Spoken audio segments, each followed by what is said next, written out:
Movie Club. So this week the movie that was picked was Super. It's one of those movies that, like, what if superheroes were real kind of things. Like, why doesn't somebody just, like, put on a cape and kick the shit out of crime? It's one of those. Like Kick-Ass, only way less cartoonish. Our protagonist, Frank, is kind of pathetic and has been plagued by bullies, bitches, and bad grades, like, his whole life. And he has only had 2 perfect moments in his entire life. The day he married his wife and the day he told a cop which way to go. So he sees a guy run by and the cop shows up and he's like, which way did he go? Frank is like, he went that way. And the cop presumably captures him. I like the title card a lot because it's an animated sequence and, like, I eat that shit up with a spoon. And I really liked it. I liked the animated sequence a lot. Like, the designs were really simple, but the animation was really good. My only problem with it is that it kind of made the movie come off really lighthearted, and this is not a lighthearted film, like, at all. Like, it's kind of really brutal to watch. So right off the bat in this film, Sarah is kidnapped by this guy named Jacques. This inspires literally all the events in the movie. So Frank feels down on his luck, and he is then inspired by a Christian TV show called The Holy Avenger. Seeing his Holy Avenger inspires him to go confront Jacques to try and get his wife back, but he ends up getting the shit kicked out of him. And he turns into, like, a waddling, pathetic mess, and he's like, God, what do I do? Like, help me out. Like, even kids in Africa have their parents who love them, so, like, why does my life suck so hard? And then the movie takes, like, a really weird twist where these tentacles come out of the wall and, like, cut open Frank's brain and then sanitize it, and then this finger comes down and pokes Frank in the brain. And this inspires him to go to the comic book shop to do some research on superheroes. So it's in this comic book shop that he meets Ellen Page playing Libby, who is like this really quirky, really awkward, really weird girl who brings up like some really valid points about life. Mongoloids are really weird looking. Being a midget would be really awesome. Why doesn't somebody just like become a superhero? So our very impressionable Frank decides that this is a fantastic idea, so he dons a suit and becomes the Crimson Bolt. Unfortunately, his first night out as the Crimson Bolt, he gets his ass kicked. So he heads back to the comic book shop to talk to Libby some more. And then we get a training montage, kicking the shit out of crime. The training montage not only features Frank actually training, but like brutally kicking the shit out of people. His weapon is a wrench, and he literally just cracks people over the head with it. And like, it's so gross. It's awesome, but like in a really sick, satisfying way where like if you like watching violence in films and you're not disturbed by violence, then like this is pretty awesome. But like if you're made like squeamish at all, it hurts. You can feel the hurt of the wrench on skull contact. Ugh. And then every time he kicks the shit out of somebody, he screams something like, "Don't steal, don't sell drugs, don't molest children." Like, these people are gonna remember what he said to them after sustaining, like, a really brutal head injury. So, in the movie's just like, you know what would be awesome right now? Some backstory. So you learn that Frank's wife is actually a recovering drug addict, and she was probably only with Frank because he was a really nice guy who came to her in a really vulnerable place in her life, and she probably doesn't love him that much anyway. So, in a fit of blind rage, Frank bludgeons some guy over the head with his wrench for butting in line. It's interesting because he didn't just like step in front of everybody.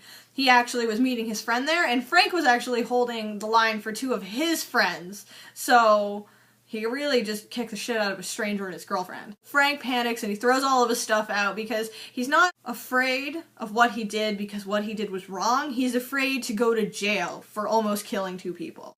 So he prays to God and he's like, oh my God, like, am I making a good decision? Like, what do I do? And of course, God doesn't answer. Upon watching The Holy Avenger, he is then inspired to retake his cause. He breaks into Jacques' house to try and rescue his wife, but ends up just getting shot and like really scared and like he fucking books it out of it. So he goes to Libby's apartment to get her help, and then she realizes like, holy shit, you're the Crimson Bolt. Oh my God, you're the guy they've been talking about on the news. Like, oh my God, this is amazing. Oh my God, adorable scene with Ellen Page pretending to do floor exercises, and she's just so fucking cute, jumping around, doing somersaults and shitty cartwheels, and Frank accepts her as his sidekick Bolty, and then they go and terrorize the fuck out of this guy that she knows, who she suspects may have keyed her friend's car. After they kick the shit out of this guy and Bolty nearly kills this stranger, Frank decides that maybe this isn't such a good idea for her. If Frank's impressionable, then, like, she is, like, a blank canvas of impression. Like, she hits the guy over the head with a vase, and, like, it destroys the side of his face. Like, it is all cutting and, like, bleeding, and, like, that guy's face is fucked forever. That is for sure. So the drug dealers find Frank and Libby while they're trying to gas up, and, like, they do a little fight. And Libby ends up running one of them over with her car. And I say running over, but I really just mean smashing him into the wall and paralyzing him from the waist down. And, like, all the while she is, like, cackling and screaming and freaking out and, like, just insane. And Frank shoots some guy and then they're out of there. And, like, they're super high on life, and there's, like, this suiting up montage where they're all really amped on crime fighting. It's at this point in the movie that the media changes from, is the Crimson Bolt a menace, to, we think the Crimson Bolt might be doing some good. Because he's kicking the shit out of people, but, like, some of them are criminals. So, like, yay, Crimson Bolt, thanks a lot, buddy. The media outlets also mention Bolty, which, like, drives Libby. Her fangirl is, like, off the charts. And as a result, she ends up becoming overwhelmed by her feelings and then raping Frank. And I say overwhelmed with feelings, but, like, she just straight up rapes him. And then all the while trying to rationalize to her why it's a good idea, because, like, she's the sexy sidekick. They should just do it because they're between the panels right now, and that would be a really good idea. And it's so awkward, and it's so horrible to watch. And even Frank himself is so revolted that he pukes and then sees a vision in his vomit, and that inspires him to finally go get his wife back from Jacques. Like, he's been dicking around this whole time, but now it's serious business. And, like, that kind of makes me a little uncomfortable because, like, they never really bring up the fact that what she did was horrifying and wrong. It inspires him to get his wife back, so I don't know. Jacques is performing a drug deal between him and some black dudes, and one of the black dudes decides that he's gonna go rape Sarah, because that's what drug dealers do. They possess zero empathy, and women aren't people, so, like, who gives a fuck? So at this point, if the violence in the movie hasn't made you terribly uncomfortable, then it's about to get a whole lot worse. So Libby comes down and, like, Wolverines the shit out of somebody. At one point, he sets a guy on fire and then stabs him to death, and then they just straight up blow one guy up. Like, he's just pieces, and, like, Libby is off the wall, she is freaking out, it's awesome, she loves it, and then they both get shot. And, like, Frank's okay, but when he turns around, like, Bolty is missing half of her skull. And then Frank's like, holy shit just got so fucking real right now. And then he proceeds to destroy everyone between him and Jacques. And at one point, like, there's a guy whose arms have been blown up, and he looks at the camera and says, I don't want to die. Shut up, crime. Black dude is like, fuck this place. Your people are blowing up. I'm taking my money and getting out of here. And then Kevin Bacon proceeds to shoot all the black people in the film, except for Frank's diner Betty. And he justifies it by saying, like, he's only doing what's fair. Frank continues to ruin everybody's day until he finally gets to Kevin Bacon. And Kevin Bacon, Jacques, has a bit of a tantrum, like, no, like, Sarah loves me. She belongs to me. She likes me more than you because I'm interesting. I'm an interesting person. You're an asshole. And, of course, Frank's like, no, and then, like, razors him in the balls, and Jacques looks at him and he's just like, you're no different from me. You kill people for butting in line. That's so messed up. Like, I kill people, but you kill people too. And Frank's like, no, there are rules. There are rules to life. You don't steal. You don't sell drugs. You don't molest children. And you don't fucking butt in line. You don't. It's bad. It pisses people off. If Frank kills Jacques, how will he know that what he's done will make a difference? And Frank says there's only one way to find out, and then, like, stabs that motherfucker to death. That's the climax of the film, and then the resolution happens, and Frank justifies everything that he's done. As long as he saved Sarah, then it was all worth it. Sarah ends up leaving him, despite what happened. She probably only stayed with him because he saved her and she felt some kind of obligation for him. She then goes on to help a ton of people in AA, and she teaches a man how to be kind and has, like, a butt ton of kids that she probably wouldn't have been able to have with Frank. So By saving Sarah, Frank has helped save countless other people. The movie ends with Frank with a new pet bunny surrounded by hundreds of drawings of the new perfect moments in his life.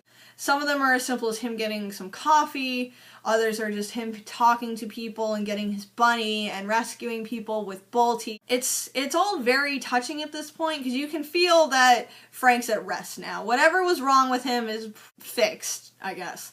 And at the end of the movie, you might think he's crazy. You might think that everything he's done up to this point is absolutely insane. But there's a difference between how things look and how things are. And the fact of the matter is that at the end of the day, Frank did good work. So what did I take out of this film? Well, I'm gonna admit, this isn't the first time I've seen this movie. I've seen it before, but I didn't get it.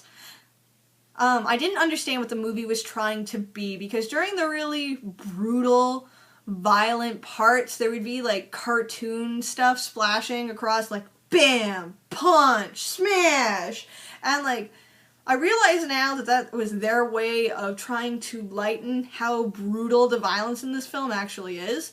It's not brutal in the same way that like Transformers is, or Iron Man, I guess, where like a lot of people are dying. It's brutal in really subtle ways, where like somebody, well, I say subtle ways, about as subtle as getting a wrench to the face. There's so many parts of this movie that say lighthearted, fun movie, and it really confuses me, because even the opening animated sequence is kind of just like, it's fun, it's happy, he's a superhero, he's gonna go do whatever he wants. I didn't expect it to be sky high, but I expected it to be closer to Kick-Ass than it was. This is definitely one of the movies that were approved after Kick-Ass was such a success. I can see parts of Kick-Ass in it, with the superhero and the lameness of said protagonist, where it's like, well, he's trying to be a superhero, but the reality is that he'll probably get the shit beaten out of him. But in Kick-Ass, like, it's still got that, like, everything's probably gonna work out kind of attitude, but with Super, everything is so awkward. It feels so awkward to watch. I also found that Frank wasn't a particularly sympathetic protagonist. Beyond his obsessive love for his wife, he is kind of very emotionally disturbed. The difference between this movie and Kick-Ass is that cool people, nerds, don't become superheroes. Emotionally disturbed people try to become superheroes and fight crime. Like, reasonable people become police officers. Crazy people put on a mask and try to kick the shit out of people they think are committing crimes. Okay, I love Libby because of how fucking crazy she is. As a person, I think she is uncomfortable and weird. Like, I wouldn't want to be her friend. It's refreshing to see a woman be uncomfortably insane. It's mostly, Libby just possesses zero empathy for human beings. She, like, that laugh is going to stick with me until the day I die. I don't like that she's a thing that exists in my brain now, but I can appreciate it, I guess. And I don't know what I'm saying. Frank never actually suffers from any of the choices that he makes. Like, he hurts a lot of people in this film, like, emotionally and especially physically, but, like, at no point are there any repercussions for his actions. He just kind of wins and then loses, but still wins on the inside. This film should make you a little uncomfortable. Like, somewhere on your inside, either the violence or the sexual scene. No, that's not the sex. Either the violence or the rape scene. Boy, oh boy, this is messed up. If you can see through the crazy of this film, if you can see past the insanity, it does have a pretty okay lesson. You'll never be ready for life. That's the point of life. You have to do things that you're not ready for, or you won't do anything. You never know that what you do will be a positive change until you do it.